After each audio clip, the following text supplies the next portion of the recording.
Lane, have you made the cucumber sandwiches for Lady Bracknell's tea? Yes, sir.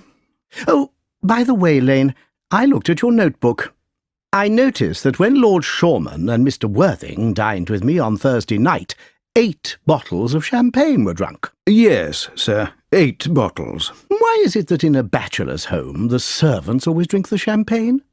I just ask because I'm interested, Lane. I think that it is because the champagne is better in a bachelor's home. I have noticed that the champagne in married people's homes is rarely very good. Good heavens! Is marriage so depressing? I believe marriage is very pleasant, sir. I haven't had much experience of it myself. I have only been married once, and that was because of a misunderstanding between myself and a young person. I am not very interested in your family life, Lane. No, sir. It is not a very interesting subject. I never think of it myself. That is very understandable. Well, thank you, Lane. Lane's views on marriage seem very casual. Really, if the servants don't set us a good example, what on earth is the use of them? They seem to have no morals. Mr. Ernest Worthing is here, sir. How are you, my dear Ernest? What brings you to town? Oh, pleasure brings me pleasure, of course. What else should bring one anywhere? You're eating, as usual, I see, Algy. I believe it is normal in good society to have some light refreshment at 5 o'clock. Where have you been since last Thursday? In the country. What on earth do you do in the country? When one is in town, one entertains oneself. When one is in the country, one entertains other people. It is very boring. And who are the people you entertain? Oh, neighbours. Have you got nice neighbours in your part of Shropshire? No, they're all horrid. I never speak to any of them. You must entertain them very much, then. By the way, Shropshire is where you come from, is it not? Shropshire? Yes, of course. My dear fellow, why are all these cups here? Why cucumber sandwiches? Why are you being so extravagant? Who is coming to tea? Oh, just Aunt Augusta and Gwendolen. How perfectly delightful. Yes, but I am afraid Aunt Augusta won't be happy that you're here. And why is that? My dear fellow, the way that you flirt with Gwendolen is perfectly disgraceful. It is almost as bad as the way Gwendolen flirts with you. I am in love with Gwendolen. I have come to town in order to propose marriage to her. I thought you had come to town for pleasure. I call a marriage proposal business. How very unromantic you are. I really don't think proposing is romantic. It is very romantic to be in love, but there is nothing romantic about a proposal. Someone might accept. They usually do, I believe. Then the exciting time is over. The most important thing about romance is the uncertainty. If I ever marry, I'll certainly try to forget that I'm married. I believe you, dear Algy. The divorce court was especially invented for people with memories like yours. Oh, there is no point in thinking about that. Divorces are made in heaven. Please, don't touch the cucumber sandwiches. They were ordered specially for Aunt Augusta. Well, you have been eating them all the time. That is different. She is my aunt. Have some bread and butter. The bread and butter is for Gwendolen. Gwendolen loves bread and butter. And very good bread and butter it is, too. Well, my dear fellow, you don't need to eat it all. You are behaving as if you are married to her already. But you are not married to her, and I don't think you ever will be. Why on earth do you say that? Well, firstly, girls never marry the men they flirt with. They don't think it's the right thing to do. Oh, that is nonsense. It isn't. It's true. That's why one sees such a large number of bachelors all over the place. And secondly, I don't give my consent. Your consent? Gwendolen is my cousin, and before I allow you to marry her, you will have to clear up the matter of Cicely. Cicely? What on earth do you mean, Algy? I don't know anyone called Cicely. Lane, bring me the cigarette case which Mr. Worthing left last time he dined here. Yes, sir. Have you had my cigarette case all this time? I wish you had told me. I've been writing letters to the police about it. I nearly offered a large reward. Well, I wish you would offer a large reward. I'm very poor at the moment. There is no point in offering a large reward now that you've found it. I think that is mean of you, Ernest, I must say. However, it doesn't matter. Now I look at the inscription inside, I see that this isn't yours. Of course it's mine. You have seen me with it 100 times, and you shouldn't be reading what is written inside it. It is very impolite to read a private cigarette case. Oh, it is ridiculous to have rules about what one should read and what one shouldn't. Most of modern culture depends on reading what one shouldn't read. I know that, and I am not going to discuss modern culture. I simply want my cigarette case back. Yes, but this isn't your cigarette case. This cigarette case is a present from someone called Cicely. And you said you don't know anyone called Cicely. Well, if you want to know, Cicely is my aunt. Your aunt? Yes. She is a charming old lady. Just give it back to me, Algy. But why does she call herself Little Cicely if she is your aunt? From Little Cicely, with all her love. My dear fellow, some aunts are tall. Some aunts are not tall. My aunt should be allowed to decide her height for herself. You seem to think that every aunt should be like your aunt, Lady Bracknell. That is ridiculous. Now, give me back my cigarette case. Yes, but why does your aunt call you her uncle? From Little Cicely, with all her love, to her dear Uncle Jack. I don't object to an aunt being a small aunt, but why does an aunt, whatever her size, call her own nephew uncle? I don't understand. And your name isn't Jack. It is Ernest. It isn't Ernest. It's Jack. You have always told me that your name is Ernest. I have introduced you to everyone as Ernest. You answer to the name Ernest. You look as if your name is Ernest. You are the most earnest-looking person I have ever seen in my life. It is perfectly ridiculous to tell me your name isn't Ernest. It is on your visiting cards. Here is one of them. Mr. Ernest Worthing, B4 the Albany, London. I'll keep this as proof that your name is Ernest. Don't ever try to deny it to me or to Gwendolen or to anyone else.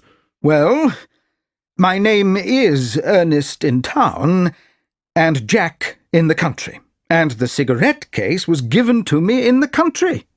That does not explain why your small Aunt Cicely calls you her dear uncle. My dear fellow, you had better tell me everything. Go on. I have always suspected that you were a secret Bunburyist, and now I am quite sure. Bunburyist?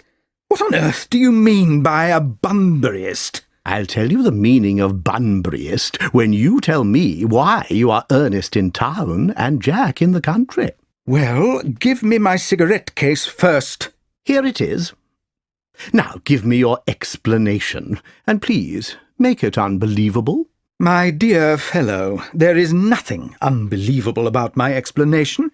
In fact, it's perfectly ordinary. I was brought up by an old gentleman called Thomas Cardew. He adopted me when I was a little boy, and he made me the guardian of his granddaughter, Miss Cicely Cardew, in his will. Cicely is my ward, and calls me uncle because she respects me, although you wouldn't understand that. You don't understand respect. Cicely lives in my house in the country, and is looked after by her excellent governess, Miss Prism. Where is your house in the country, by the way? That is nothing to do with you, my dear fellow. I am not going to invite you there. But I will tell you honestly that the house is not in Shropshire. I guessed that, my dear fellow. I have Bunburied all over Shropshire twice. Now, go on. Why are you Ernest in town and Jack in the country? My dear Algy, I don't know whether you will understand. You are not a very serious person. I will try to explain it to you. I am a responsible guardian, and I have to behave well all the time in the country. It is my duty, but it is not very good for my health or my happiness. So, when I want to leave the country and come to town, I pretend to have a younger brother called Ernest. I tell everyone that he lives in the Albany, and that he gets into the most terrible trouble. That, my dear Algy, is the truth. You are a Bunburyist. I was right to say you were a Bunburyist. You are one of the most advanced Bunburyists I know. What on earth do you mean? You have invented a younger brother called Ernest so that you can come to town as often as you like. I have invented an invalid called Bunbury so that I can go to the country as often as I like. When I pretend to visit him, I call it Bunburying, and I call someone who visits imaginary people a Bunburyist. Bunbury is very valuable. For example, if it wasn't for Bunbury's very bad health, I wouldn't be able to dine with you tonight. I should be dining with Aunt Augusta. I haven't asked you to dine with me tonight. I know. You are very careless about sending out invitations. It is very foolish of you. Nothing annoys people more than not receiving invitations. You ought to dine with your Aunt Augusta. I don't have any intention of dining with Aunt Augusta. Firstly, I dine there on Monday, and once a week is enough time to spend with one's relations. Secondly, Aunt Augusta will either give me 2 women to talk to at dinner, or none. And thirdly, I know that tonight she will make me sit next to Mary Farquhar, who always flirts with her own husband across the dinner table. It is not very pleasant. In fact, respectable women should not behave like that. And more women are doing it. The number of women in London who flirt with their own husbands is terrible. It looks so bad. Well, now I know that you are a Bunburyist, I want to talk to you about Bunburying. I want to tell you the rules. I am not a Bunburyist. If Gwendolen agrees to marry me, I am going to kill my brother. In fact, I think I will kill him anyway.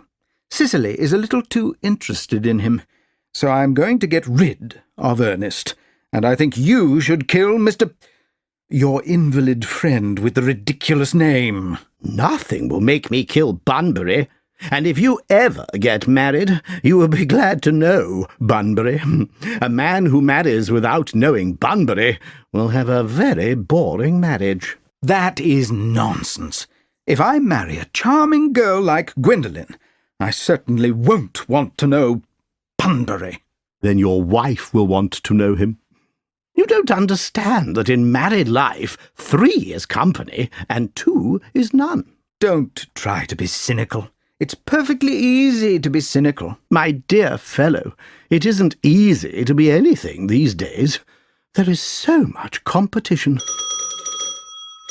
Ah, that must be Aunt Augusta. Only relatives ring like that. Now, I will take her out of the room for 10 minutes so that you can propose to Gwendolen. So I can dine with you tonight, can't I? I suppose so, if you want to. Good. Lady Bracknell and Miss Fairfax are here, sir. Good afternoon, dear Algernon. I hope you are behaving very well. I'm feeling very well, Aunt Augusta. Feeling very well is not the same as behaving very well. In fact, the 2 things rarely go together. Good heavens, you are smart. I am always smart. Aren't I, Mr. Worthing? You're quite perfect, Miss Fairfax. Oh, I hope I am not perfect. There would be no room for development, and I intend to develop in every direction. I am sorry if we are a little late, Algernon, but I had to visit Lady Harbury. I hadn't seen her since her poor husband died. She has changed very much. She looks quite 20 years younger.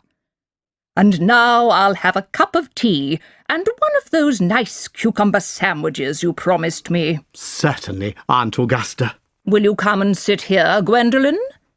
Thanks, Mamma. I'm quite comfortable over here. Good heavens! Lane! Why are there no cucumber sandwiches? I ordered them specially.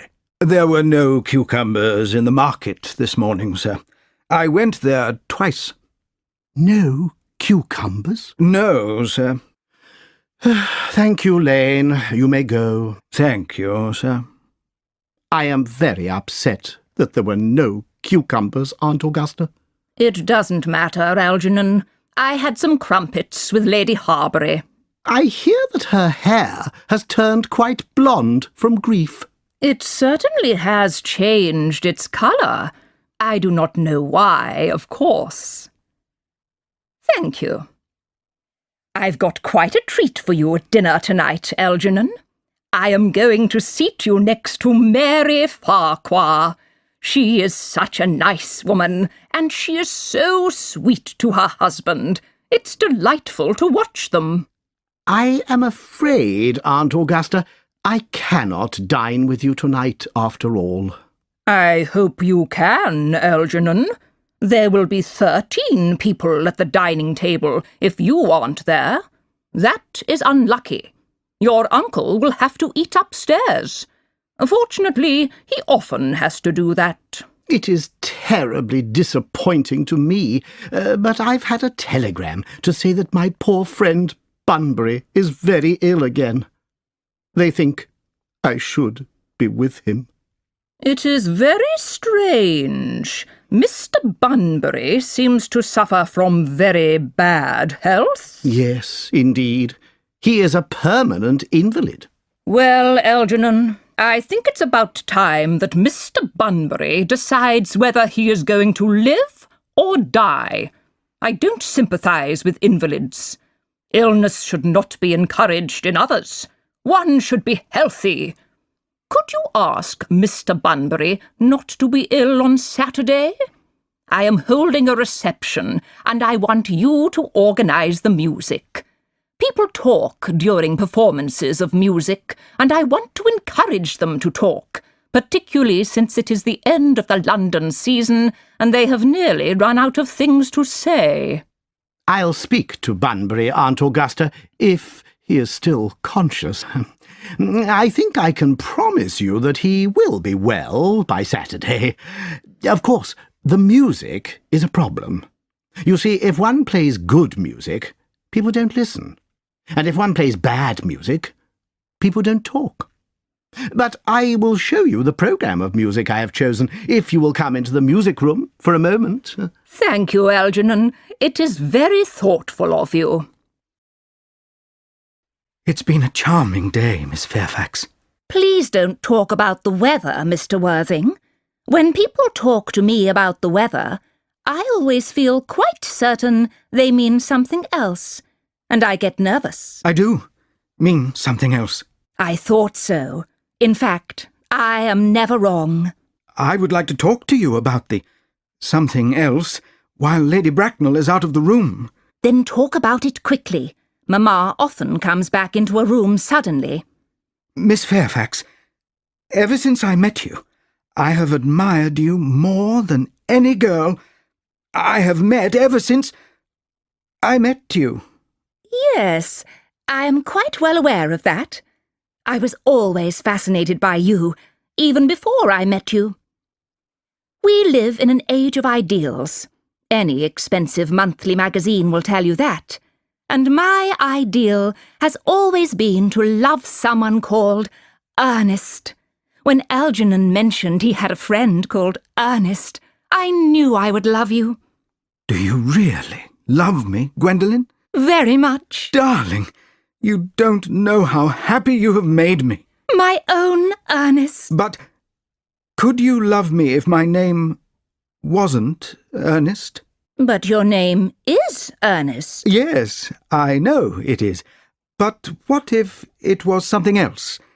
Couldn't you love me then? Ah, but you are called Ernest, so there is no reason to think about you not being called Ernest. Personally, darling, I don't really like the name Ernest.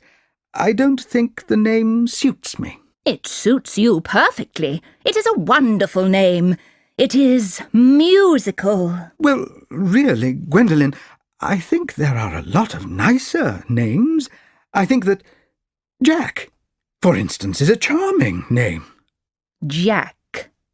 No, there is very little music in the name Jack. It does not excite me. I have known several Jacks, and they were all very ordinary. I feel pity for any woman who is married to a man called Jack. I think the only really good name is Ernest. Gwendolen, I must get baptized at once. I mean, we must get married at once. There is no time to lose. Married, Mr. Worthing? Well, you know that I love you, and you told me, Miss Fairfax, that you love me.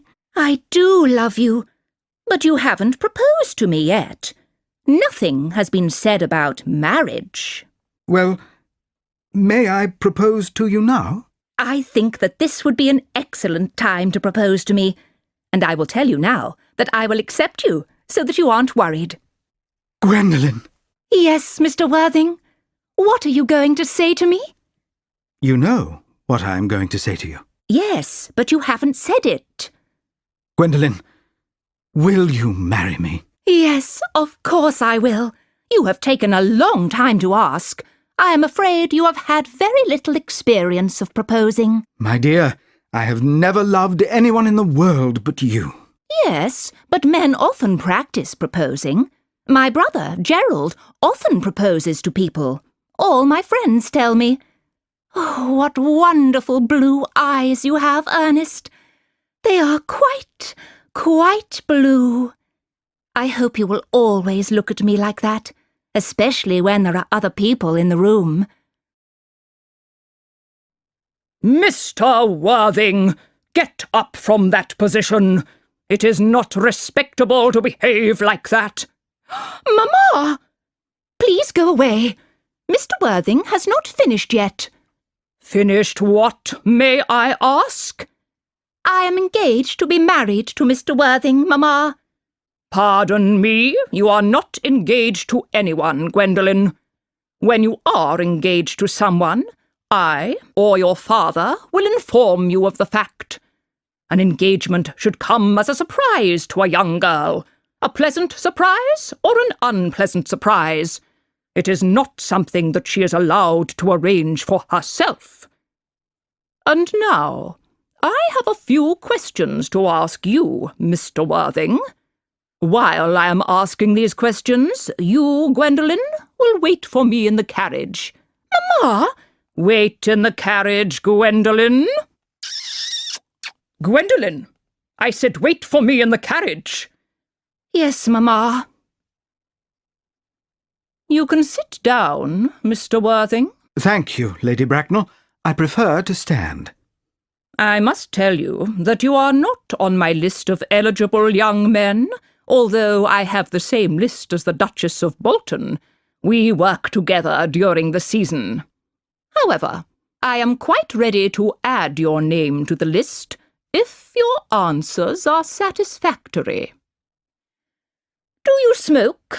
Well, yes, I do smoke. I am glad to hear it. A man should always have an occupation. There are far too many men in London who don't have an occupation. How old are you? 29.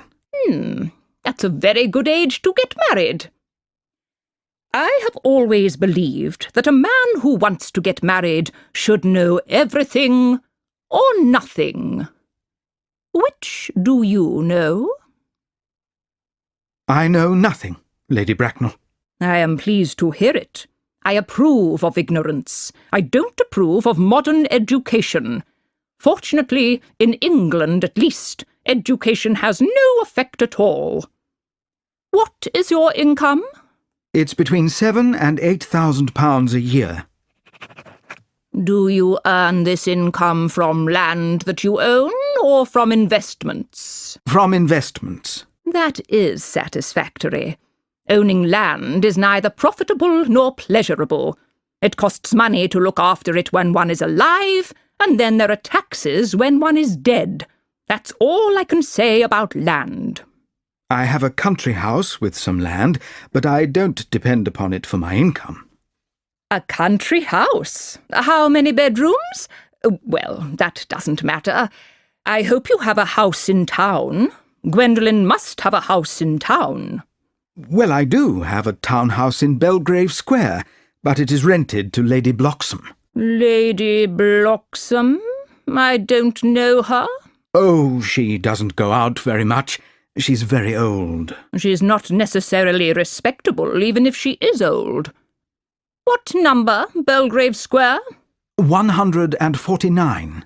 But that is the unfashionable side of the street. However, that could easily be changed. Do you mean the fashion or the side? Both, if necessary. Now, let us discuss less important details. Are your parents living? I have lost both my parents. To lose one parent, Mr. Worthing, is unfortunate. To lose both seems like carelessness. Who was your father? He must have been a wealthy man. Was he a businessman or an aristocrat? I am afraid I don't know. Lady Bracknell, I said that I had lost my parents. In fact, my parents lost me. I don't know who I am. I was found. Found? The late Mr. Thomas Cardew, a very kind and charitable old gentleman, found me and called me Worthing because he had a train ticket for Worthing in his pocket at the time. Worthing is a seaside town. Where did the kind gentleman who had a train ticket for this seaside town find you? In a handbag. A handbag? Yes, Lady Bracknell. I was in a handbag. A large black leather handbag. An ordinary handbag with handles. Where did Mr. Thomas Cardew find this ordinary handbag? In the cloakroom at Victoria Station, here in London. It was a mistake. It was given to him instead of his own bag.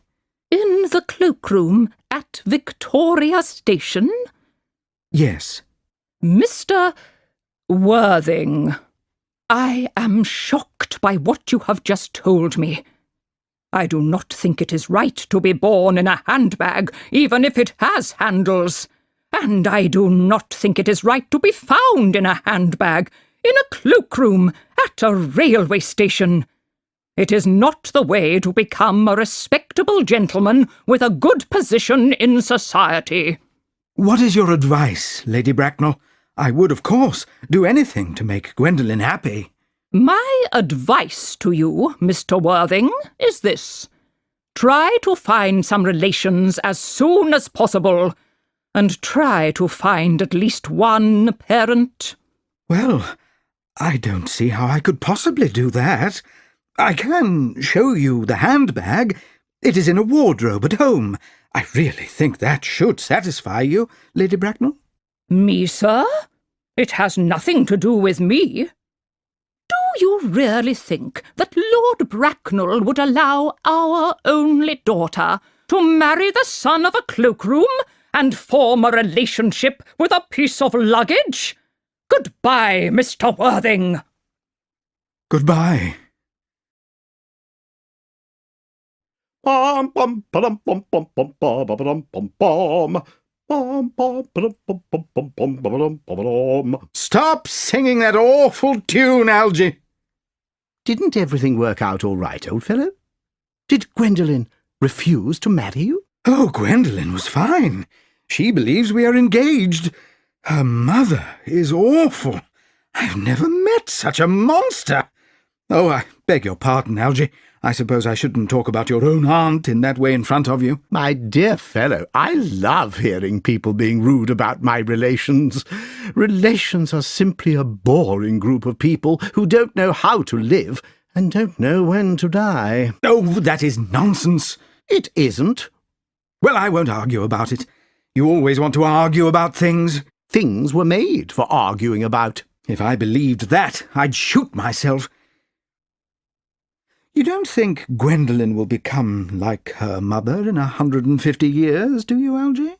All women become like their mothers. That is their tragedy. No men become like theirs.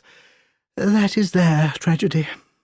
Have you said something clever? They were very fine sentences, and they are very true. I'm tired of cleverness. Everybody is clever nowadays. You meet clever people everywhere.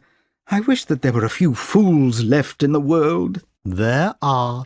I should like to meet them. What do they talk about? The fools. They talk about the clever people, of course. What fools? By the way, did you tell Gwendolen the truth about being Ernest in town and Jack in the country? My dear fellow, one does not tell the truth to a nice, sweet girl. You have extraordinary ideas about how to behave to a woman. The only way to behave to a woman is to flirt with her if she is pretty, and if she isn't pretty, you must flirt with someone else. Oh, that is nonsense. What about your badly behaved brother, Ernest? Did you tell her about him? Oh, I shall have got rid of him before the end of the week. I'll say he died in Paris of a heart attack. Lots of people die of a heart attack quite suddenly, don't they? Yes, but it's hereditary, my dear fellow. It's the sort of thing that runs in families. You had better say that he died of a bad cold. Are you sure that a bad cold isn't hereditary? Of course it isn't. Very well, then. My poor brother Ernest will die suddenly in Paris of a bad cold. That gets rid of him. But you said that your ward, Miss Cardew, was a little too interested in your poor brother Ernest. Won't she be very distressed? Oh, that's not a problem. Cicely is not a silly romantic girl, I am pleased to say. She eats big meals, goes for long walks, and doesn't pay attention to her lessons. I would like to meet Cicely. I will make sure that you never meet her. She is extremely pretty, and she is just 18. Have you told Gwendolen that you have an extremely pretty ward who is just 18? Oh, one mustn't tell people everything all at once. Cicely and Gwendolen will be great friends, I'm sure. They will be calling each other sister half an hour after they meet. Women only call each other sister after they have called each other lots of other things first. Now, my dear fellow, if we want to get a good table at the restaurant, we must go and change our clothes now.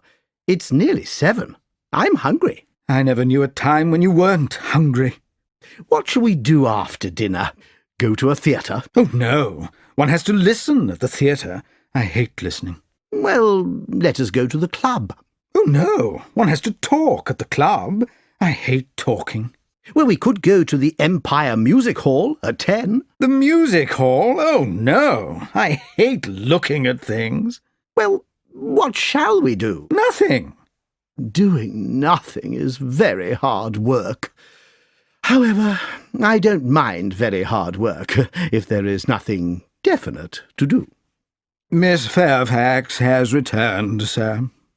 Gwendolen, hello. Algy, please go away. I have something which I want to say to Mr. Worthing in private. Really, Gwendolen, I don't think I can allow you to do that. Algy, you are not quite old enough to say things like that. My own darling.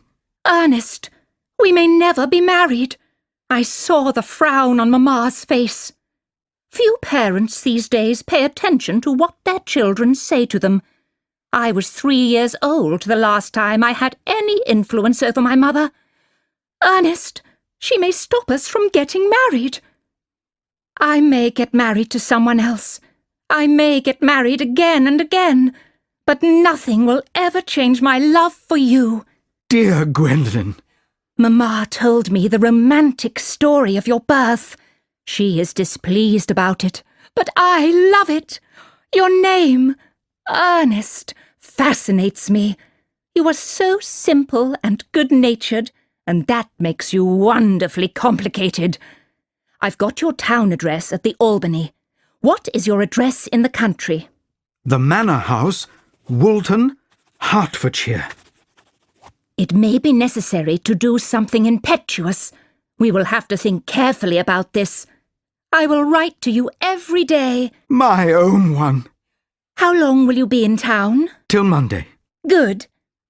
Algy, you may turn round now. Thanks, I have turned round already. You may also ring the bell for Lane to take me to the door. Let me take you to the door, my own darling. Certainly. I will take Miss Fairfax to the door. Yes, sir. Bring me a glass of wine, Lane. Yes, sir. Tomorrow, Lane, I'm going bunburying. Yes, sir. I shall probably not be back till Monday. Pack my evening clothes, some casual clothes, and all my Bunbury suits. Yes, sir. I hope that tomorrow is a fine day, Lane. It never is, sir. Lane, you are a pessimist. I do my best, sir. What a sensible, intelligent girl. The only girl I've ever cared for in my life. What on earth are you laughing at? I'm a bit worried about poor Bunbury, that is all. Your friend Bunbury will get you into trouble one day, you know. I love trouble. It's the only thing which is never serious. Oh, that's nonsense, Algy. You never talk anything but nonsense. Nobody ever does.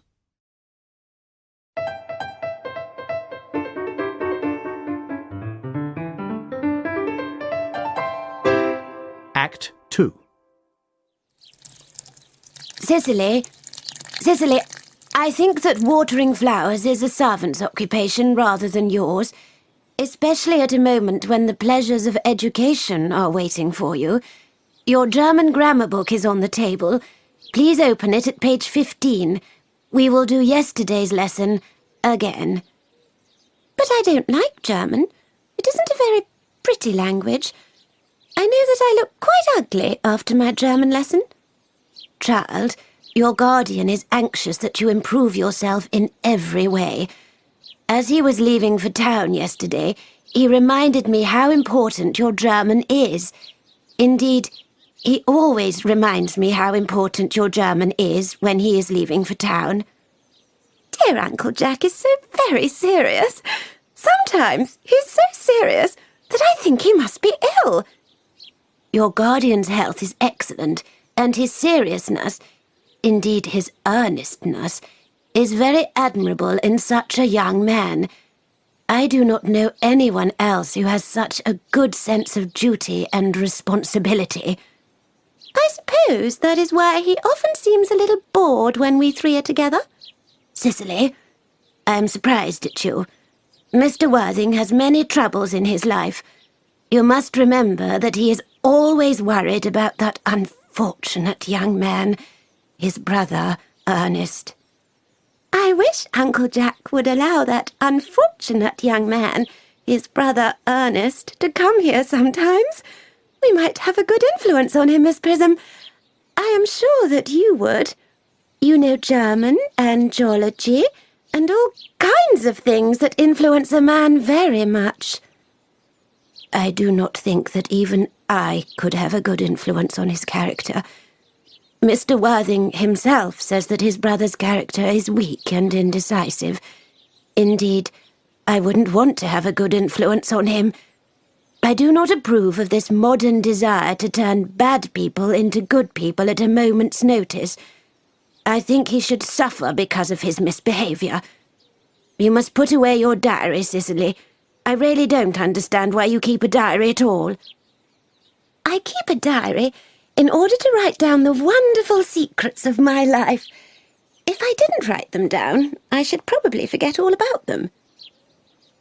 Our memory is the diary that we all have with us. Yes, but our memory usually remembers things that have never happened and couldn't possibly have happened. I believe that memory is responsible for all the 3-volume novels people write. Do not be dismissive of the 3-volume novels, Cicely. I wrote one myself a long time ago.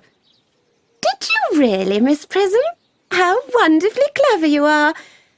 I hope it did not end happily. I don't like novels that end happily. They depress me so much. The good people ended happily. The bad people ended unhappily. That is fiction. I suppose so, but it seems very unfair. And was your novel ever published? I'm sad to say it was not. The manuscript, unfortunately, was lost. Now, start work, child. There is no point in thinking about these things. But I see dear Canon Chasuble coming towards us through the garden. Canon Chasuble, it is indeed a pleasure to see you. And how are we today? Miss Prism, you are, I hope, well? Miss Prism has just been complaining of a slight headache. I think it would do her good to have a short walk with you in the park, Canon Chasuble. Cicely, I have not mentioned anything about a headache. No, dear Miss Prism, I know that, but I felt that you had a headache. Indeed, I was thinking about that, and not about my German lesson when Canon Chasuble arrived. I hope, Cicely, that you pay attention to your lessons. Oh, I'm afraid I do not. That is strange. If I were Miss Prism's pupil, I would always pay attention. Has Mr. Worthing returned from town yet? We expect him on Monday afternoon. Ah, yes. He usually likes to spend his Sundays in London. He is an earnest young man who does not always look for pleasure, as I believe his younger brother does. I will see you both at church later, shall I? I think, dear Canon, I will have a walk with you. I find I have a headache after all, and a walk might do it good. It would be a pleasure, Miss Prism, a pleasure. Let us go to the end of the garden and back. That would be delightful. Cicely, you will read your political economy in my absence. Oh, horrid political economy. Horrid German. Mr. Ernest Worthing has just arrived from the station. He has brought his luggage with him. Mr. Ernest Worthing, B. 4 the Albany, London. He must be Uncle Jack's brother. Have you told him Uncle Jack is in town? Yes, miss. He seemed very disappointed. I told him that you and Miss Prism were in the garden. He said he was anxious to speak to you privately for a moment. Ask Mr. Ernest Worthing to come here, and you had better talk to the housekeeper about a bedroom for him. Yes, miss. I have never met a really wicked person before. I feel rather frightened. I'm so afraid that he will look just like everyone else. Oh dear, he does. You are my little cousin Cicely, I'm sure. You're making a strange mistake. I am not little. In fact, I believe I'm quite tall for my age. Oh. But I am your cousin Cicely. You, I see from your card, are Uncle Jack's brother, my cousin Ernest. My wicked cousin Ernest. No, I am not really wicked at all, Cousin Cicely. You mustn't think that I am wicked. If you are not wicked, then I think you have been deceiving us all. I hope that you have not been leading a double life. I hope you have not been pretending to be wicked and being really good all the time. That would be hypocrisy. Oh, of course. I have been rather bad. I'm glad to hear it. In fact, I think that I have been very wicked in my own way. I don't think you should be so proud of that, though I'm sure it must have been very pleasant. It is much pleasanter being here with you. I can't understand why you're here at all. Uncle Jack won't be back from town till Monday afternoon. That is a great disappointment to me. I have to leave for London by the first train on Monday morning. I have a business meeting that I am anxious to miss. Couldn't you miss it anywhere but in London? No, the appointment is in London. Well, of course, I know that it is important not to attend a business meeting. That is what makes life interesting. But I think you should wait till Uncle Jack arrives. I know he wants to speak to you about your emigration. He wants to speak to me about... I don't understand. About your emigration. He has gone to town to buy your clothes. I certainly wouldn't let Jack buy my clothes. He has no taste in ties at all. I don't think you will require ties. Uncle Jack is sending you to Australia. Australia? I'd rather die. Well, at dinner on Wednesday, he said that you would have to choose between this world, the next world, and Australia. Oh, well, I don't believe Australia and the next world are very nice. This world is good enough for me, Cousin Cicely. Aha! But are you good enough for it? I'm afraid I'm not. That is why I want you to reform me. Please, will you do this, Cousin Cicely? I'm afraid I don't have time this afternoon. Well, would you mind if I reformed myself this afternoon? It is rather ambitious of you, but I think you should try. I will. I feel better already. You are looking a little worse. That is because I am hungry. How thoughtless of me. I should have remembered that someone who is going to reform himself needs regular meals. Please, come in. Thank you. May I have a flower for my buttonhole first?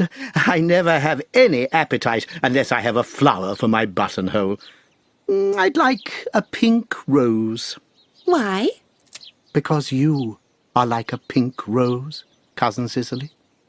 I don't think that it is right for you to talk to me like that. Miss Prism doesn't say such things to me. Miss Prism must be a very short-sighted old lady. You are the prettiest girl I have ever seen. Miss Prism says that good looks are a trap. They are a trap that every sensible man would like to be caught in. Oh, I don't think I would like to catch a sensible man. I wouldn't know what to talk to him about. You are on your own too much, Canon Chasuble.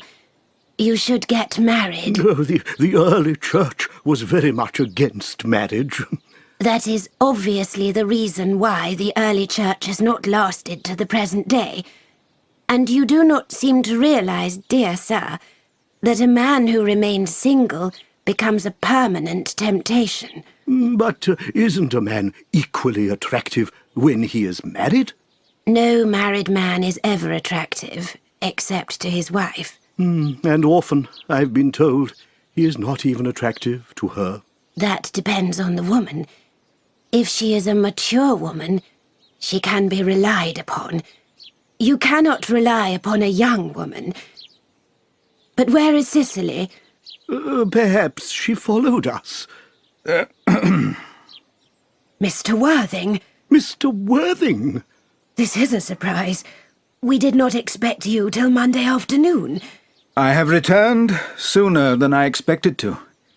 Canon Chasuble, I hope you are well. Dear Mr. Worthing, I hope these black clothes do not mean that something dreadful has happened. My brother. More shameful debts and bad behaviour. Is he still leading his wicked life? Dead. Your brother, Ernest, is dead? Quite dead. What a lesson for him. I hope he will learn from this. Mr. Worthing, I offer you my sincere condolences. At least you know that you have always been most generous and forgiving to him. Poor Ernest. He had many faults, but it is very, very sad. Very sad indeed. Were you with him at the end? No. He died abroad. In Paris, in fact. I had a telegram last night from the manager of the Grand Hotel in Paris. Did the telegram mention the cause of death? A bad cold, it seems. As a man sows, so shall he reap. Charity, dear Miss Prism, charity. None of us are perfect. I myself am particularly sensitive to drafts. Will the funeral take place here? No, it seems he wanted to be buried in Paris. In Paris? I don't think he was being very serious, even at the end. You will want me to mention this sad event in church next Sunday. My sermon on the mercy of God can be used on any occasion, happy or sad. I have preached it at baptisms, weddings, and funerals. The last time I preached it was to the Society for the Prevention of Discontent among the Upper Classes. The bishop, who was present, liked it very much. Ah, that reminds me. You mentioned baptisms, I think, Canon Chasuble. You know how to baptize people, I suppose? I mean, you often baptize people, don't you? It is, I am sorry to say, one of the canon's most frequent duties.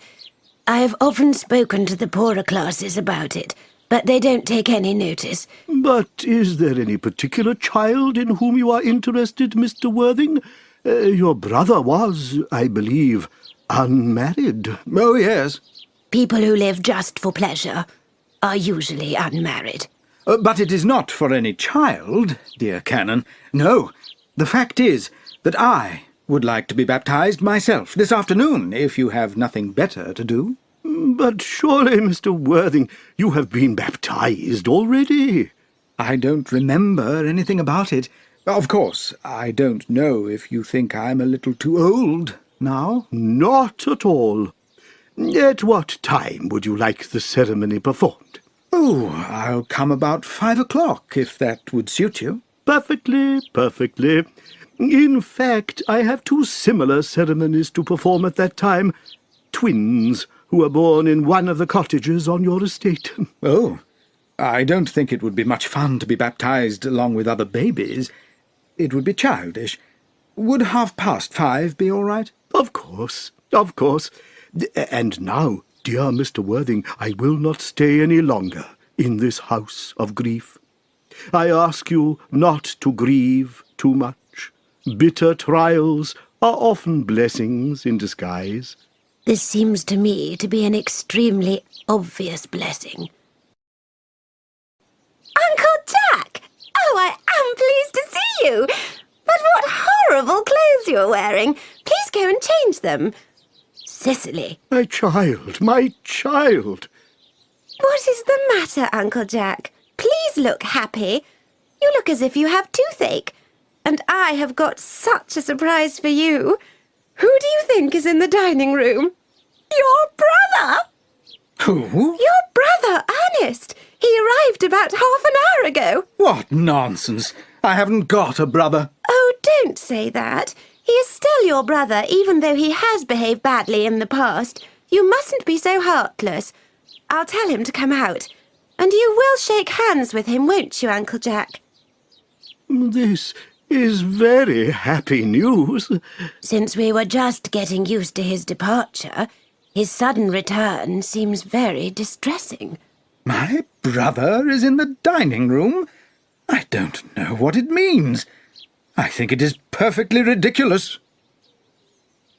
Good heavens! Brother Jack, I have come from town to tell you that I am very sorry for all the trouble I have given you, and that I will behave myself better in future. Uncle Jack, are you going to refuse to shake your brother's hand? Nothing will make me shake his hand. I think it is disgraceful that he has come here. He knows perfectly well why. Uncle Jack, do be nice. There is some good in everyone. Ernest has just been telling me about his poor invalid friend, Mr. Bunbury, whom he goes to visit very often. There must be much good in Ernest if he leaves London to sit by the bed of an invalid. Oh, he has been talking about Bunbury, has he? Yes. He has told me all about poor Mr. Bunbury and his very bad health. Bunbury. Well, I don't want him to talk to you about Bunbury or about anything else. It makes me furious. Of course, I agree that I used to behave very badly, but I must say that I think Brother Jack's coldness towards me is very unkind. I expected a better welcome, especially since it is the first time I have come here. Uncle Jack, if you don't shake hands with Ernest, I will never forgive you. You will never forgive me? Never, never, never. Well, this is the last time I shall ever do it. Oh, it is pleasant to see a perfect reconciliation, is it not? I think we should leave the brothers together. Cicely, you will come with us. Certainly, Miss Prism. My task of reconciliation is over. You have done something beautiful today, dear child. We must not say these things too soon. I feel very happy.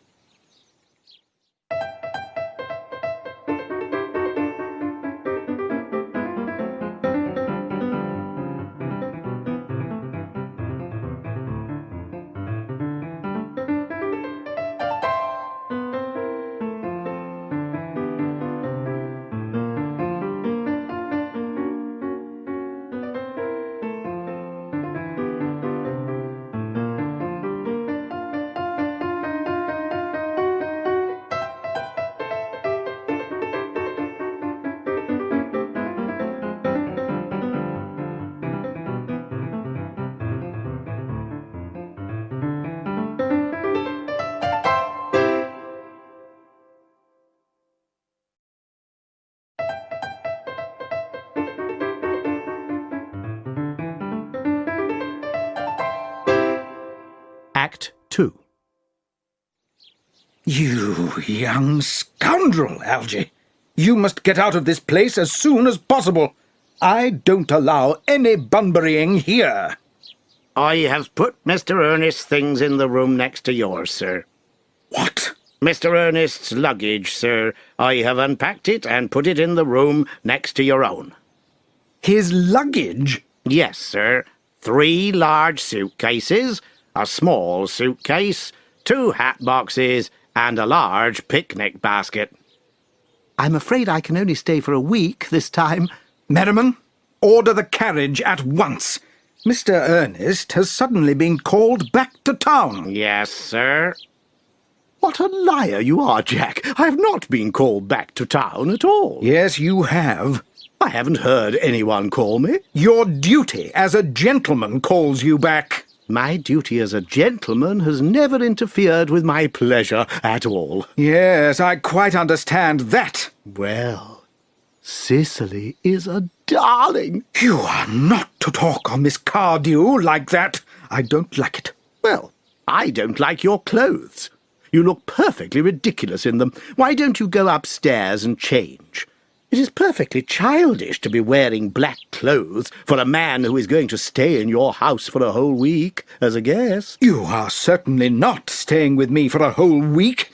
You have got to leave by the 4 o'clock train. I certainly won't leave you while you are in black clothes. That would be very unfriendly. Well, will you go if I change my clothes? Yes, if you are not too long. I never saw anybody else who took so long to get dressed and with such uninteresting results. Well, at least that is better than always being overdressed like you. If I am occasionally overdressed, I make up for it by being extremely overeducated. Your vanity is silly. Your behaviour is outrageous, and your presence in my garden is ridiculous. However, you have got to catch the 4 o'clock train, and I hope you will have a pleasant journey back to town. This Bunburying has not been a success for you. I think it has been a great success. I'm in love with Cicely, and that is wonderful. But I must see her before I go, and make arrangements for some more Bunburying. Ah, there she is. Oh, I came back to water the roses. I thought you were with Uncle Jack. He's gone to order the carriage for me. Oh, is he going to take you for a nice drive? He's going to send me away. Then we have to part. I'm afraid so. It's a very painful parting. It is always painful to part with new friends. It is easy to bear the absence of old friends, but even a short parting from someone whom one has just met is extremely painful. Thank you. The carriage is at the door, sir. It can wait, Merriman, for 5 minutes. Yes, miss.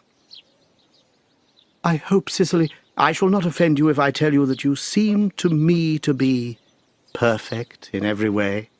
I think that it is very good that you are so honest. If you will allow me, I will copy your words into my diary.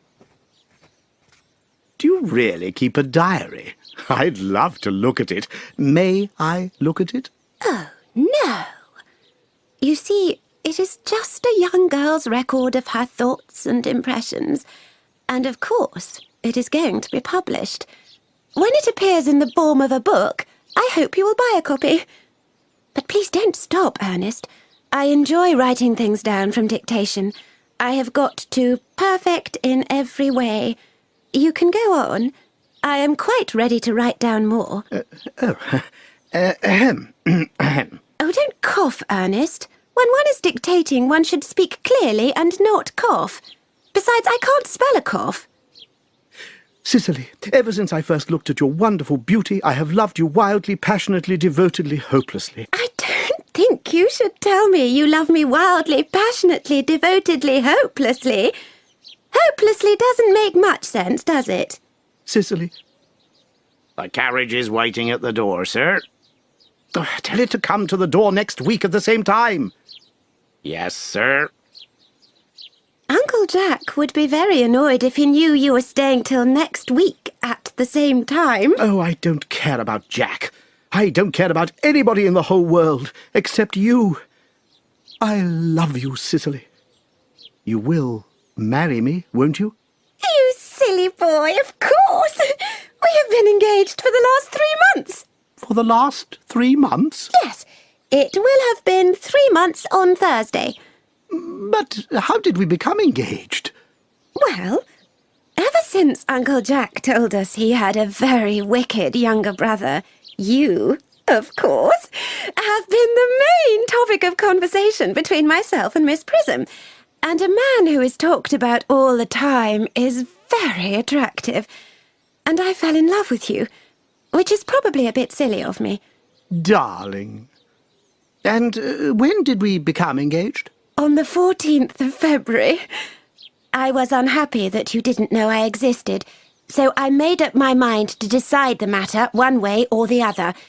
After thinking about it for a long time, I decided to accept your proposal of marriage. I decided that we were engaged, and so the next day I bought this little ring for you to give me, and I promised you that I would always wear it. Did I give you this? It's very pretty, isn't it? Yes, you've got wonderfully good taste, Ernest. It's the excuse I've given you for leading such a bad life. And this is the box in which I keep all your dear letters. My letters? But, my own sweet Cicely, I have never written you any letters. You needn't remind me, Ernest. I remember very well that I had to write your letters for you. I always wrote 3 times a week, and sometimes more often. Oh, do let me read them, Cicely. Oh, I couldn't possibly let you do that. They would make you far too conceited. The 3 that you wrote me after I had broken off the engagement are so beautiful and so badly spelt that even now they make me cry a little when I read them. But was our engagement ever broken off? Of course it was. On the 22nd of March. You can see the diary entry if you like. Today, I broke off my engagement with Ernest. I feel it is better to do so. The weather continues to be very pleasant. But why on earth did you break it off? What had I done? I had done nothing at all. Cicely, I am very hurt indeed to hear that you broke it off, particularly when the weather was so pleasant. It wouldn't have been a very serious engagement if it hadn't been broken off at least once. But I forgave you before the end of the week. Oh, what a perfect angel you are, Cicely. You dear romantic boy. Do you promise that you'll never break off our engagement again, Cicely? I don't think I could break it off now that I have actually met you. Besides, of course, there is your name. Yes, of course. You must not laugh at me, darling, but it had always been a dream of mine to love someone called Ernest. There is something about that name which inspires confidence. I pity any poor married woman whose husband is not called Ernest. But, my dear child, couldn't you love me if I had another name? But what name? Oh, any name you like. Algernon, for instance. But I don't like the name Algernon. Well, my own dear, sweet, loving little darling, I can't see why you don't like the name Algernon. It is not a bad name. In fact, it is rather an aristocratic name. Half the fellows who get into the bankruptcy court are called Algernon. But seriously, Cicely, if my name was Algy, couldn't you love me? I might respect you, Ernest. I might admire your character. But I would not really want to spend very much time with you. Cicely, the clergyman here is, I suppose, a very experienced man? Oh, yes. Canon Chasuble is a very learned man. He has never written a single book, so you can imagine how much he knows. I must see him at once about an important baptism. I mean, on important business. Oh? I shan't be away for more than half an hour. We have been engaged since the 14th of February, and I only met you today for the first time, so I think it is rather hard that you should leave me for as long as half an hour. Couldn't you make it 20 minutes? I'll be back in no time. What an impetuous boy he is. I must write about his proposal in my diary. A Miss Fairfax has just called to see Mr. Worthing. She says it is on very important business. Isn't Mr. Worthing in his library? Mr. Worthing went to Canon Chasuble's house some time ago. Please ask the lady to come out into the garden and join me. Mr. Worthing is sure to be back soon. And you can bring tea. Yes, miss. Miss Fairfax? I suppose she is one of the many good women who help Uncle Jack with his charitable work in London. I don't really like women who are interested in charitable work. I think it is so presumptuous of them. Miss Fairfax. Let me introduce myself to you. My name is Cicely Cardew. Cicely Cardew? What a very sweet name. I think we are going to be great friends. I like you already more than I can say. My first impressions of people are never wrong.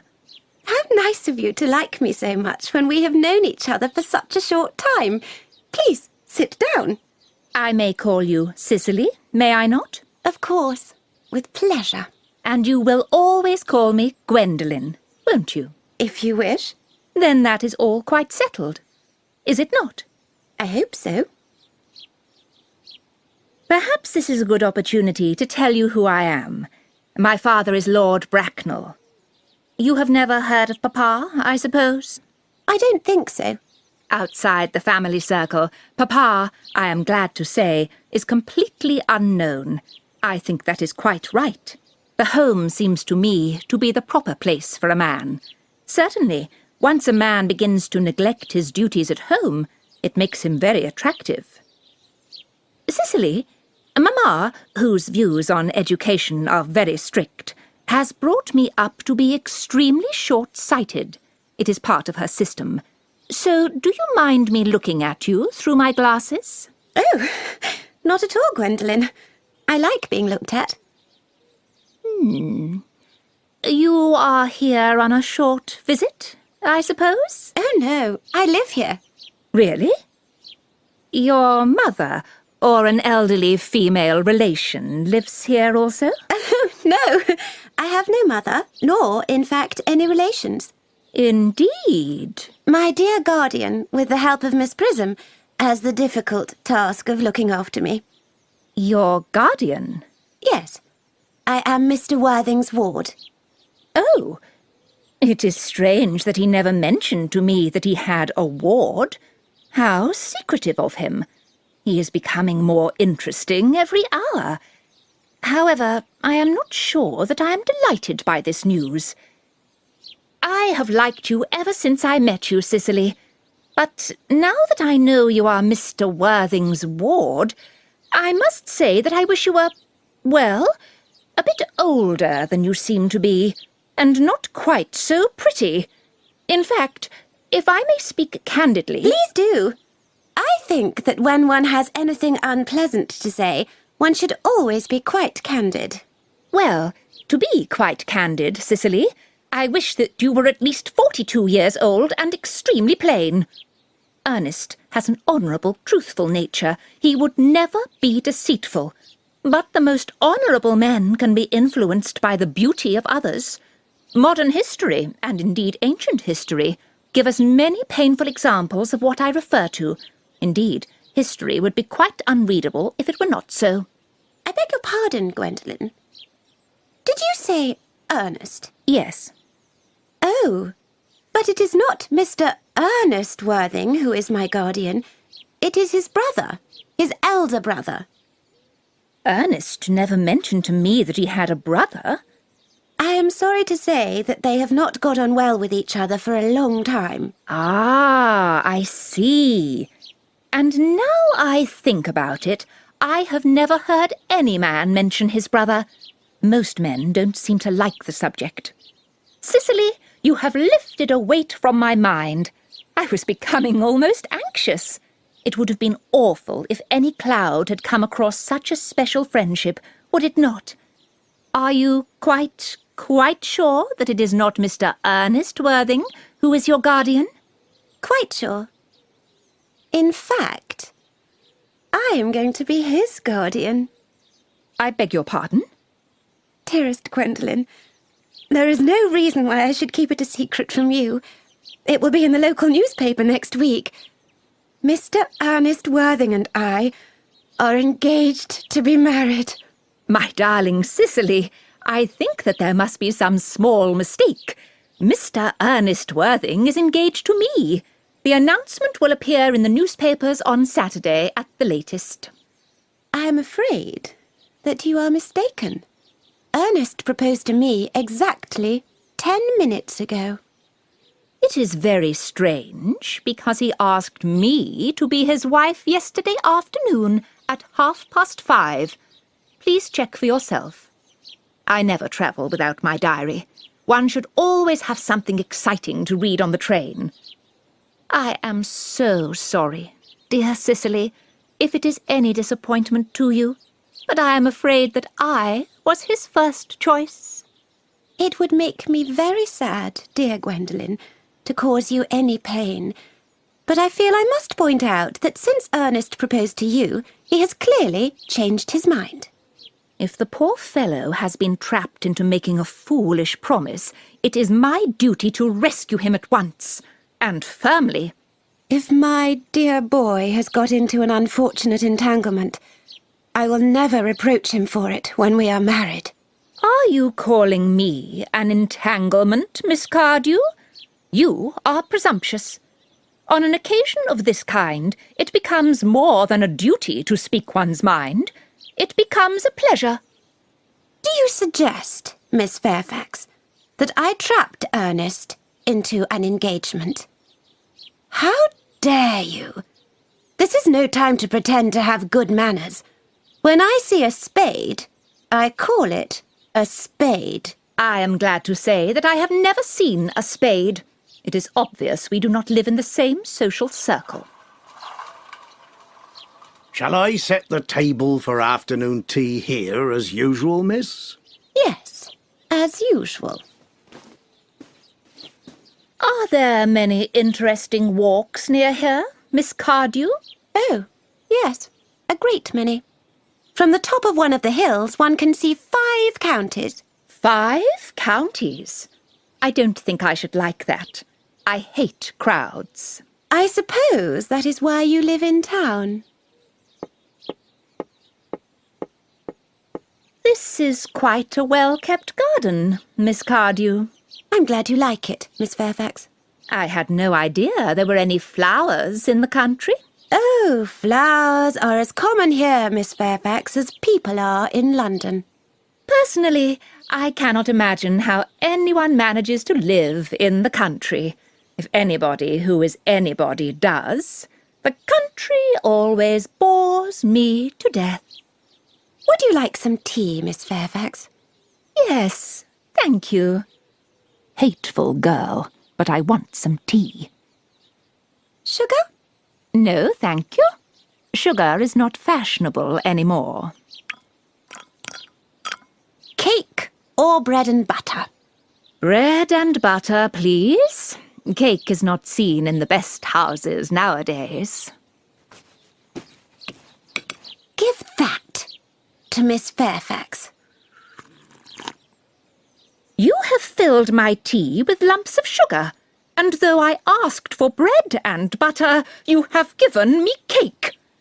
I am known to be sweet-tempered, but I warn you, Miss Cardew, you may go too far. I would go any distance to save my poor, innocent, trusting boy from being trapped by a girl like you. I have distrusted you from the moment I saw you. I felt you were false and deceitful. I am never wrong in such matters. My first impressions of people are always right. It seems to me that I am keeping you from other appointments. No doubt you have many other similar calls to make in the area. Ernest! My own Ernest! Gwendolen, darling. Wait a moment. May I ask if you are engaged to be married to this young lady? To dear little Cicely? Of course not. What could have put such an idea into your pretty little head? Thank you. You may kiss me. I knew there must be some kind of misunderstanding, Miss Fairfax. The gentleman whose arm is at present around your waist is my guardian, Mr. Jack Worthing. I beg your pardon? This is Uncle Jack. Jack? Oh! Here is Ernest. My own laugh. Wait a moment. Ernest, may I ask you, are you engaged to be married to this young lady? To what young lady? Good heavens. Gwendolen. Of course not. What could have put such an idea into your pretty little head? Thank you. You may kiss me. I felt there was some slight error, Miss Cardew. The gentleman whose arm is at present around your waist is my cousin, Mr. Algernon Moncrief. Algernon Moncrief? Oh, are you called Algernon? I cannot deny it. Oh, Is your name really Jack? I could deny it if I liked. I could deny anything if I liked. But my name certainly is Jack. It has been Jack for years. we have both been terribly deceived. My poor wounded Cicely. My poor wronged Gwendolen. Please, will you call me sister? Oh. There is just one question I would like to ask my guardian. A very good idea. Mr. Worthing, there is just one question I would like permission to ask you. Where is your brother Ernest? We are both engaged to be married to your brother Ernest, so it is important for us to know where he is at present. Gwendolen, Cicely, it is very painful for me, but I must speak the truth. It is the first time in my life that I have been in such a painful position, and I am quite inexperienced at doing this. However, I will tell you honestly that I have no brother Ernest. I have no brother at all. I have never had a brother in my life, and I don't intend ever to have a brother in the future. No brother at all? None. Did you ever have a brother of any kind? Never. Not of any kind. I am afraid, Cicely, that neither of us is engaged to be married to anyone. It is not a very pleasant position for a young girl suddenly to find herself in, is it? Let us go into the house. They will not follow us into the house, will they? No. Men are so cowardly, aren't they? I suppose that this awful business is what you call bunburying, is it? Yes, and it's the best bunburying I have ever done in my life. Well, you have no right to bunbury here. That is absurd. One has a right to bunbury wherever one chooses. Every serious bunburyist knows that. What are you saying? Serious bunburyist? Good heavens! Well, one must be serious about something if one wants to enjoy one's life. I am serious about bunburying. I have no idea what you are serious about. I suppose you are serious about everything. Well, the only satisfaction I get from this awful business is that you won't be able to bunbury any more. Your friend Bunbury is quite finished. You won't be able to run away from town to the country quite so often now, Algy. And that's a very good thing. Your brother isn't very well, is he, Jack? Dead, in fact. You won't be able to run away to town from the country quite so often now. And that's a very good thing, too. And you have behaved very badly towards Miss Cardew. I must say that deceiving a sweet, simple girl like Cicely is very wicked of you, to say nothing of the fact that she is my ward. I must say that deceiving a brilliant, clever young lady like Miss Fairfax is very wicked of you, to say nothing of the fact that she is my cousin. I wanted to be engaged to Gwendolen, that is all. I love her. Well, I simply wanted to be engaged to Cicely. I adore her. There is certainly no chance of you marrying Miss Cardew. I don't think there is much chance of you marrying Miss Fairfax, Jack. I can't understand how you can sit there calmly eating muffins when we are in this awful trouble. You seem to me to be perfectly heartless. Well, I can't eat muffins in an agitated manner. The butter would probably get on my cuffs. One should always eat muffins calmly. It is the only way to eat them. I think that it is perfectly heartless to be eating muffins at all in the circumstances. When I am in trouble, eating is the only thing which makes me feel better. Indeed, when I am in very great trouble, I refuse everything except food and drink. At present, I am eating muffins because I am unhappy. Besides, I like muffins. Well, that is no reason why you should eat them all. Please, will you have tea cake instead? I don't like tea cake. Good heavens! I think a man may eat his own muffins in his own garden. But you just said that it was perfectly heartless to eat muffins. I said it was perfectly heartless of you to eat muffins. That is very different. Maybe, but the muffins are the same. Algy, I wish you would go. You can't ask me to go without giving me some dinner. I never go without my dinner. Besides, I have just arranged with Canon Chasuble to be baptized at 6:15. I am going to be baptized with the name of Ernest. My dear fellow, no, you aren't. That is nonsense. I arranged with Canon Chasuble to be baptized myself at 5:30. I will, of course, take the name Ernest. Gwendolen would want me to. We cannot both be baptized with the name Ernest. It's absurd. Besides, I have a right to be baptized if I like. There is no evidence that I have ever been baptized. I think it very likely that I never was, and so does Canon Chasuble. It is different for you. You have been baptized already. Yes, but that was years ago. Yes, but you have been baptized. That is the important thing. Yes, indeed. So I know my health can bear it. I must say, I think that it is rather dangerous for you to be baptized now. It might make you very unwell. You can't have forgotten that a close relative very nearly died in Paris this week of a bad cold. Yes, but you said yourself that a bad cold was not hereditary. I know, it didn't used to be, but it probably is now. Science is always making wonderful improvements. Oh, that is nonsense. You always talk nonsense. Jack, muffins again. I wish you wouldn't. There are only 2 left. I told you I was particularly fond of muffins. But I hate tea cake. Then why on earth do you serve tea cake to your guests? I don't like your ideas of hospitality. Algernon, I have already told you to go. I don't want you here. Why don't you go? Because I haven't finished my tea yet. I have 1 muffin left.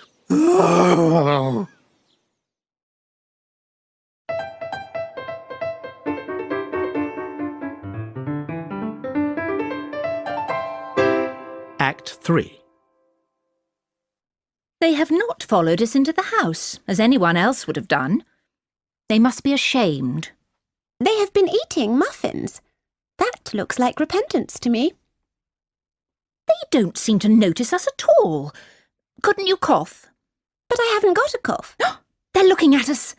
How dare they? They're coming towards us. How presumptuous of them. Let us remain silent and dignified. Certainly. It is the only thing to do now.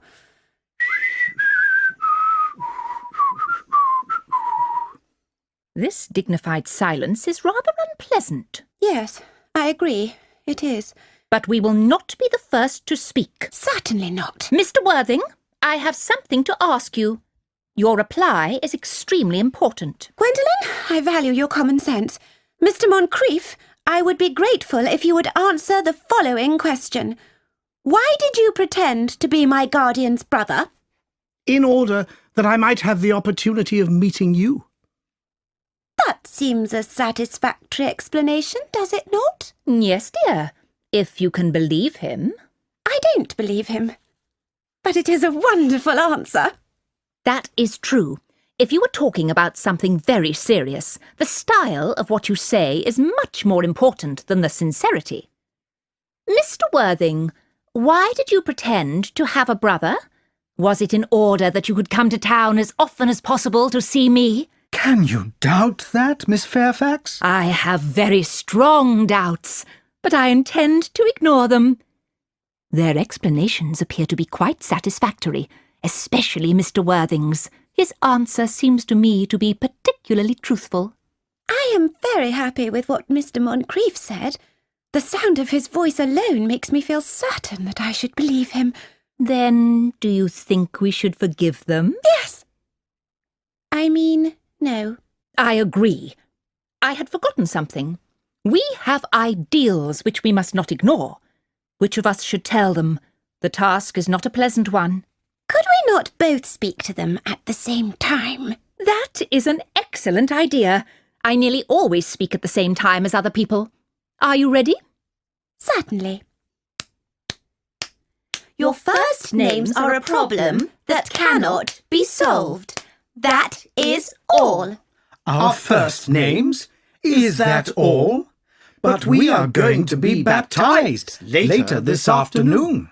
Are you really prepared to do this terrible thing for my sake? I am. Are you really prepared to face this awful ordeal to please me? I am. How absurd to talk about the equality of the sexes. Men are infinitely better than us at self-sacrifice. We are. They have moments of courage of which we women know nothing. Darling!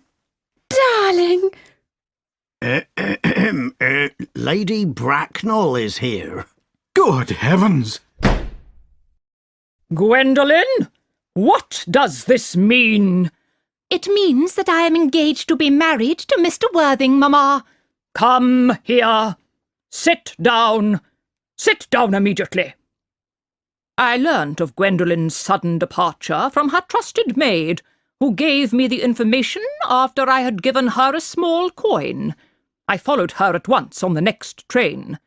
Her father does not know where she is, and I don't propose to tell him the truth.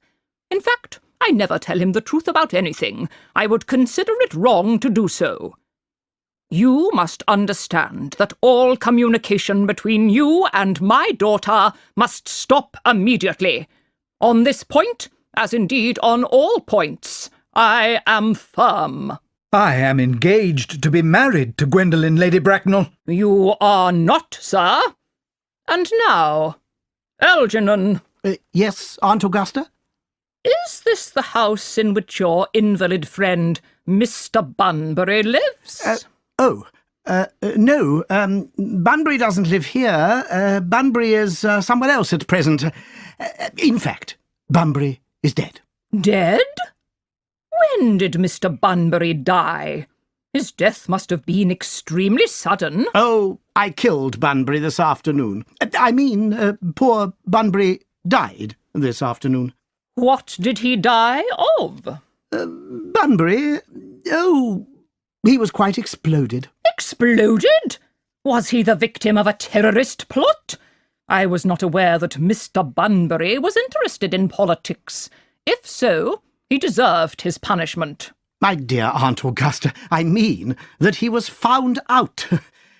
What I mean is the doctors found out that Bunbury could not live, so he died. He seems to have had great confidence in his doctor's opinions. I am glad, however, that he made up his mind to do something definite and acted on proper medical advice. And now, Mr. Worthing, may I ask, who is that young person whose hand my nephew Algernon is holding? He is holding it, I may add, in a most unnecessary way.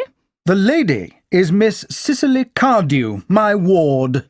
I am engaged to be married to Cicely, Aunt Augusta. I beg your pardon? Mr. Moncrief and I are engaged to be married, Lady Bracknell. Oh, I do not know whether there is anything very exciting about the air in Hertfordshire, but the number of engagements being made seems to be considerably above the expected average. I think that it would be a good idea for me to make some preliminary inquiries. Mr. Worthing, is Miss Cardew connected with any of the larger railway stations in London? I am merely asking for information. I did not know until yesterday that there were families or persons who were related to railway stations. Miss Cardew is the granddaughter of the late Mr. Thomas Cardew, of 149 Belgrave Square, London, of Gervase Park, Dorking, Surrey, and also of the Sporran, Fifeshire, Scotland. That sounds not unsatisfactory. 3 addresses always inspire confidence. But I have no proof that they are real. Miss Cardew's family lawyers are Markby, Markby and Markby. Markby, Markby and Markby. They are lawyers in the very highest position of their profession. Indeed, I know that one of the Mr. Markbys is occasionally to be seen at dinner parties. I am almost satisfied. How extremely kind of you, Lady Bracknell. I have also got, you will be pleased to hear, certificates of Miss Cardew's birth, baptism, and confirmation of vaccinations for whooping cough and the measles, both German and English. Ah, a busy life, I see, though perhaps it has been too exciting for a young girl. I do not believe a young girl should have too many experiences. Gwendolen, we must leave. We have not a moment to lose. Since I am making inquiries, Mr. Worthing, I had better ask you if Miss Cardew has any personal fortune. Oh, she has an investment of £130,000 in government stocks, so her annual income is very large. That is all. Goodbye, Lady Bracknell. So pleased to have seen you. Just a moment, Mr. Worthing. £130,000? and in government stocks. Miss Cardew seems to me to be a very attractive young lady, now that I look at her. Few girls today have any good qualities which last and improve with time. We live in a time, sadly, when beauty is the only important thing. Come here, dear. You are a pretty child. Your dress is not very fashionable, and your hair has not been styled very well, but we can soon alter that. An experienced French maid will produce a very good result in a short time. I remember recommending one to Lady Lancing, and after a few months her own husband did not know her. After a few months, nobody knew her. Turn round, sweet child. No, I want to see you from the side. Yes, very good. There is much about your situation which is promising. You could fit well into good society. Hold your chin a little higher, dear. Chins are worn very high at present. Algernon? Yes, Aunt Augusta. There is much about her situation which is promising. She could fit well into good society. Cicely is the sweetest, dearest, prettiest girl in the whole world, and I don't care about her fitting into good society. Do not be dismissive of good society, Algernon. Only people who can't get into good society speak like that.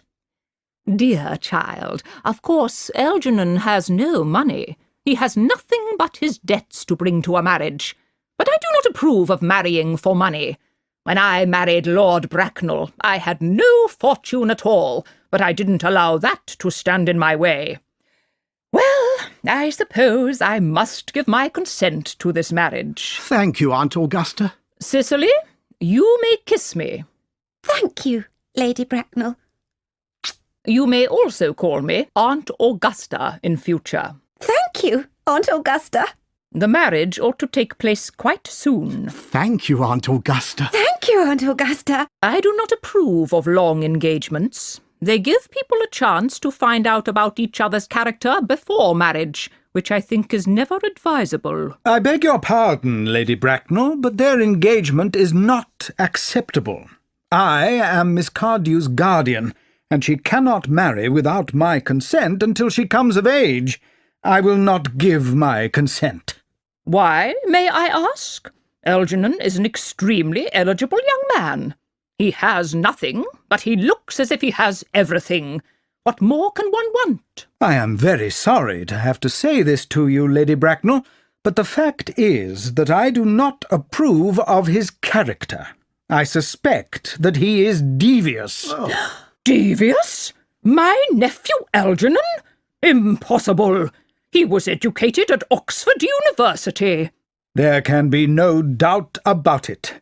This afternoon, while I was away in London, he was allowed into this house because he said he was my brother.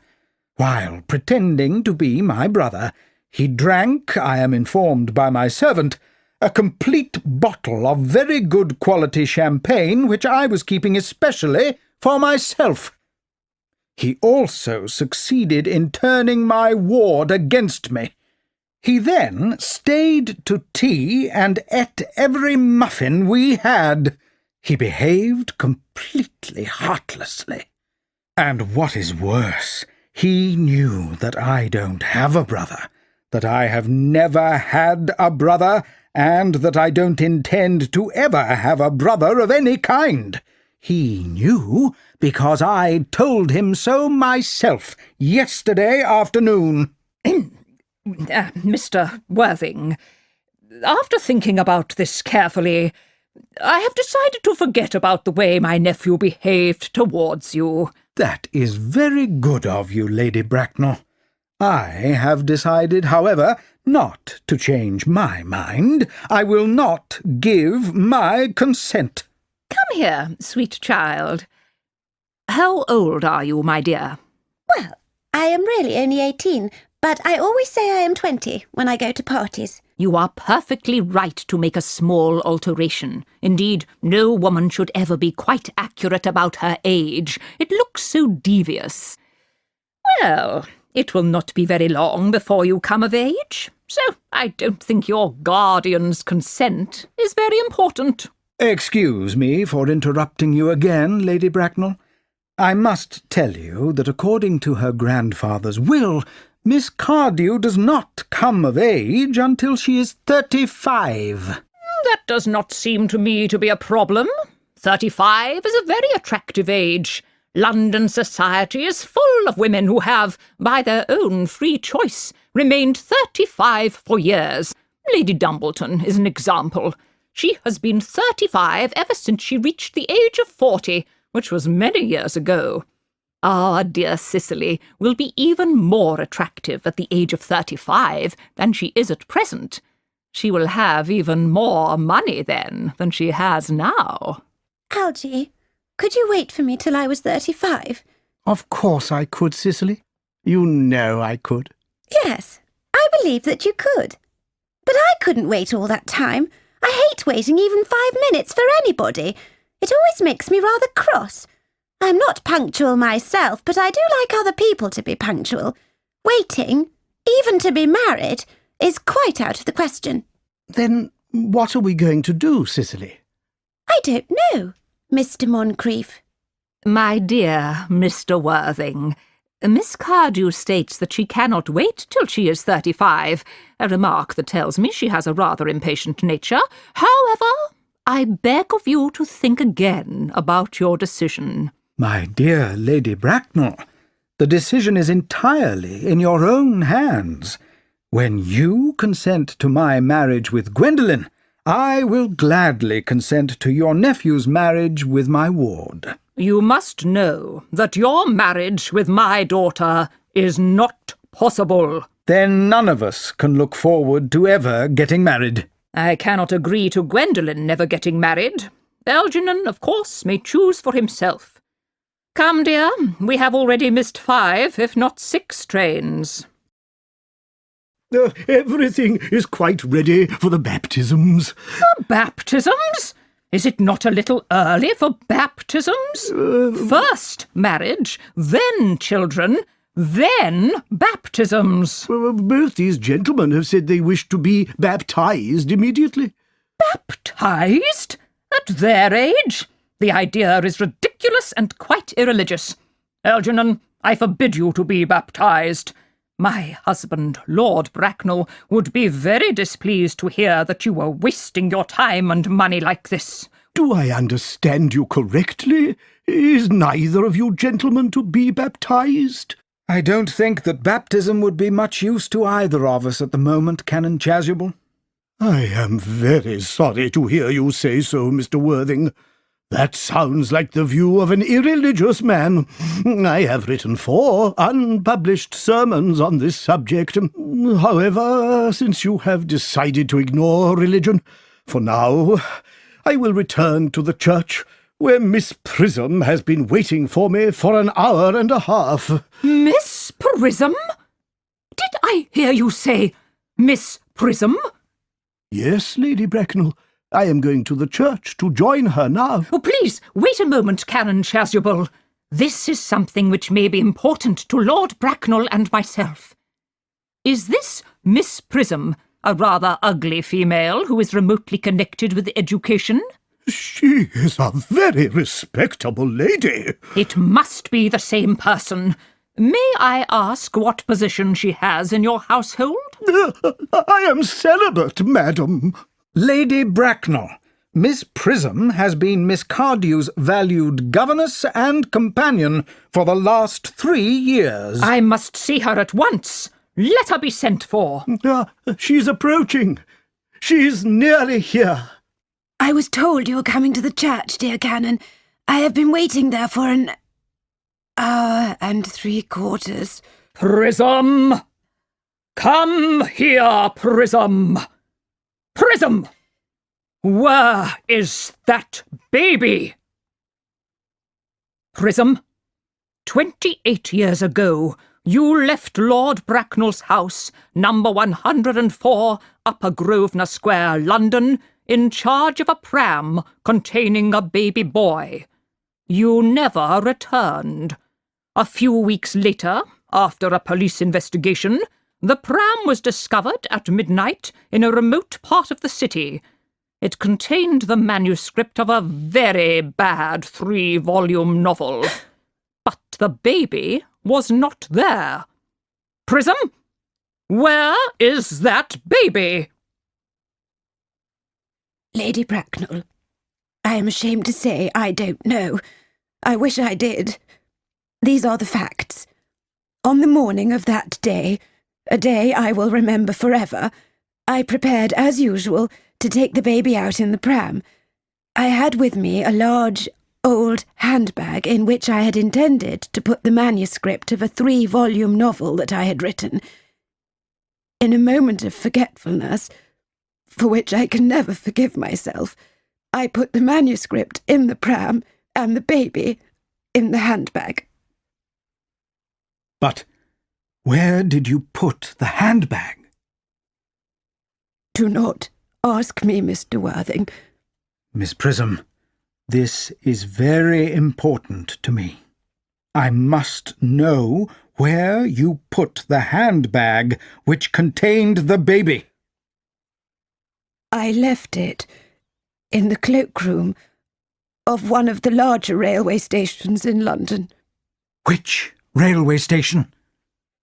Victoria. I must go to my bedroom for a moment.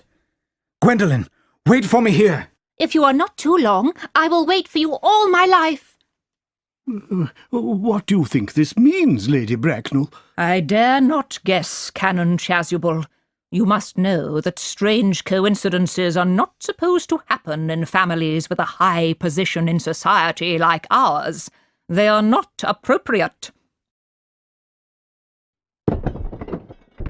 Uncle Jack sounds very agitated. The noise is extremely unpleasant. It has stopped now. I wish he would stop. The suspense is terrible. I hope it will last. Is this the handbag, Miss Prism? Examine it carefully before you speak. The happiness of more than one person depends on your answer. It seems to be mine. Yes. Here is the damage which happened in an accident on a bus. Here is the stain caused by a drink which exploded at Leamington. And here, near the lock, are my initials. I had forgotten that I had had them put there. The bag is definitely mine. I'm delighted to have it returned to me so unexpectedly. It has been inconvenient not to have it all these years. Miss Prism, you have had more returned to you than the handbag. I was the baby you placed in it. You? Yes, Mother! Mr. Worthing, I am unmarried. Unmarried? That is a serious problem. But who has the right to speak badly of someone who has suffered? Why should society treat men and women differently? Mother, I forgive you. Mr. Worthing, you are wrong. There is the lady who can tell you who you really are. Lady Bracknell, would you kindly inform me who I am? I am afraid that my news may not please you. You are the son of my poor sister, Mrs. Moncrief, and therefore Algernon's elder brother. Algy's elder brother?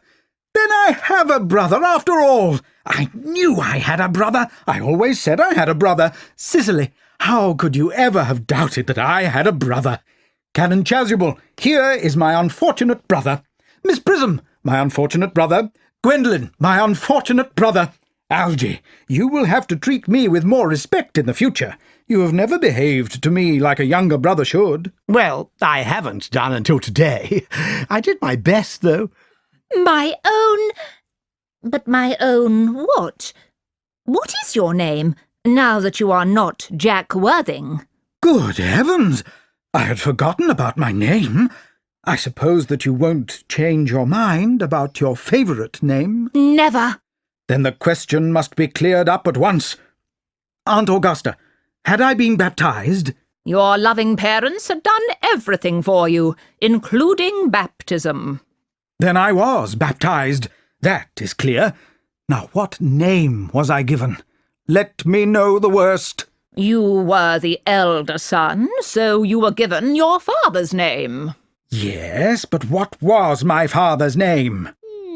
I cannot at present remember what the General's name was, but I have no doubt that he had one. Algy, can't you remember what our father's name was? Oh, my dear fellow, we never even spoke to each other. He died before I was a year old. His name will appear in the army lists of that period, I suppose, Aunt Augusta? The General was a man of peace, except in his domestic life, so I have no doubt that his name will appear in an army list. The army lists for the last 40 years are here. I should have read them all. Generals. Malcolm, Maxbohm, Magley. What awful names they have. Markby, Migsby, Mobbs, Moncrief. Lieutenant, 1840. Captain, Lieutenant Colonel, Colonel, General, 1869. Names, Ernest John. I always told you, Gwendolen, that my name was Ernest, didn't I? Well, it is Ernest, after all. I mean, it really is Ernest. Yes, I remember now that the General called you Ernest. I knew I had a reason for disliking that name. Ernest, my own Ernest. I felt from the first time I met you that you could have no other name. Gwendolen, it is terrible for a man to find out suddenly that he has been speaking the truth all his life. Can you forgive me? I can, because I feel that you are going to change. My own darling. Letitia! Frederick, at last. Cicely, at last. Gwendolen, at last. My nephew, you seem to be displaying signs of a lack of seriousness. On the contrary, Aunt Augusta, I've now realized for the first time in my life the importance of being earnest.